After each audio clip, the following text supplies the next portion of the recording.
ছক্কা তো অনেক হয়, ক্রিকেটে ছক্কার মহামারী দেখা যায় টি-20 ক্রিকেটে, কিন্তু এমন ছক্কা কি কখনো দেখেছেন যে ছক্কায় বল দেয়াল ভেদ করে চলে গেছে, দেয়াল ভেঙে গেছে ছক্কার কবলে?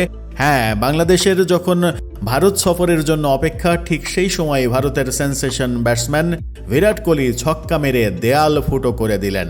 চেন্নাইয়ের এম চিদাম্বরম স্টেডিয়ামে পুরোদমে চলছে ভারতের প্রস্তুতি। আগামী বৃহস্পতিবার 19 সেপ্টেম্বর থেকে এই মাঠেই বাংলাদেশের বিপক্ষে টেস্ট খেলতে নামবে ভারত। পাকিস্তানকে তাদের মাঠেই হোয়াইট ওয়াশ করে ভারতকে শক্ত চ্যালেঞ্জ জানিয়ে রেখেছে ইতিমধ্যেই টাইগাররা, সুতরাং তাদেরকে হালকা করে নেওয়ার কোনো সুযোগ নেই ইন্ডিয়ার। সেজন্য প্রস্তুতিতে ভীষণ মনোযোগী জসপ্রীত বুমরা, রোহিত শর্মা, শুভমান গিলরা। বাংলাদেশের বিপক্ষে টেস্ট সিরিজ সামনে রেখে শেষ মুহূর্তের প্রস্তুতি সারছেন ভারতীয়রা। ব্যাট হাতে রোহিত শর্মা, শুভমান গিল, বিরাট কোহলিরা যেমন ব্যস্ত, তেমনি বল হাতে বোলাররা শান দিচ্ছেন নিজেদের অস্ত্রে।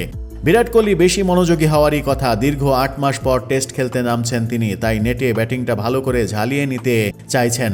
বোলারদের একের পর এক ছুড়ে দেওয়া বলগুলো ঠেকানোর পাশাপাশি 4 ছক্কা অনুশীলন করে সেরে নিচ্ছিলেন তিনি। প্রস্তুতি যে কোহলি উপভোগ করছেন তা তার ব্যাটিং অনুশীলন দেখেই অনুভব করা যায়। ব্যাটে বলে দারুণ হচ্ছে টাইমিং, যার প্রমাণ মিলেছে তার খেলা একটা শটে। নেটে অনুশীলনের সময় কোহলির খেলা একটা শট এম চিদাম্বরম স্টেডিয়ামের একটি দেয়ালই ফুটো করে দিয়েছে, আর সেখান থেকেই শুরু হয়েছে নানান আলোচনা। বাংলাদেশকে বড় একটা হুমকি দিয়ে রাখলেন তাহলে বিরাট কোহলি, বাংলাদেশের বোলারদের জন্য একটা সতর্ক বার্তা দিয়ে রাখলেন বোধহয়।